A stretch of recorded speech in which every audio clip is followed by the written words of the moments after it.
I realized something this week that actually surprised me. I didn't feel anxious about missing my meditations. Let's talk about it. I'm Brittany. Hey, your manifesting mentor. I'm not a coach, I'm not a guru, but I'm a woman who walks the walk and who shares what works. So over the past few days, I haven't been doing my usual meditation routine.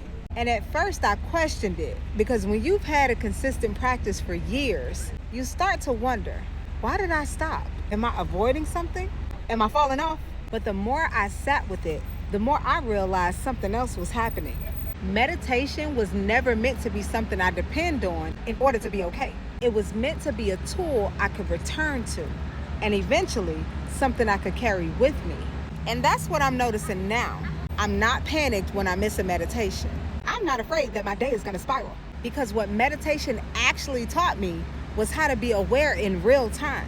I'm noticing my thoughts as they come up. I'm noticing my emotional body. I'm noticing my physiology, tension, breath, agitation, and I'm catching it sooner. That is new for me. And I've also been listening to other teachers who echo the same idea. The tools are not there for you to become dependent on them. Because what happens when you don't have a quiet room? What happens when you don't have 10, 20, 30, 40 minutes to sit still? What happens when life is happening now? You still need to be able to go within. And going within doesn't always mean closing your eyes. Sometimes it just means being honest about what's happening in your body at that time. One thing that Dr. Joe Dispenza said that stayed with me is that you can only think thoughts that are equal to your emotional state. And that's why affirmations don't always work when you're highly activated, especially when they're trying to override what you're actually feeling. Emotions are meant to move. They're not meant to be suppressed or bypassed. So now, instead of trying to jump straight into affirming or visualizing, I give myself a moment to feel what's there. I let it pass. I use breath work to regulate. I bring myself back to neutral. And then I choose differently. But what I'm realizing is that I didn't get here without meditation. Meditation is what trained me to see myself clearly. It's what helped me learn that I could trust myself, that I can go within for answers, even when nothing felt obvious. Having a consistent practice was essential for that stage. But over time, that practice became a way of life. I'm not less committed to the work. I'm more integrated with it. Coming into a new year where so many people are starting new resolutions and new routines, I wanted to share this perspective. Discipline matters. Consistency matters. But eventually, the goal is resilience. The goal is being able to move through your day without fearing your emotions, without feeling hijacked by your reactions, without needing perfect conditions to be regulated. I don't feel that my life is perfect.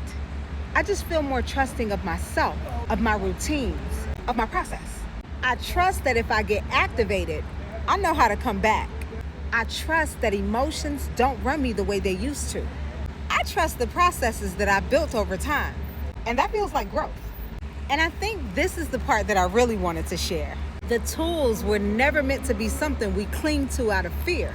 They were meant to build something in us. Meditation taught me how to sit with myself. Breathwork taught me how to calm my body. Awareness taught me how to notice when I'm drifting out of alignment.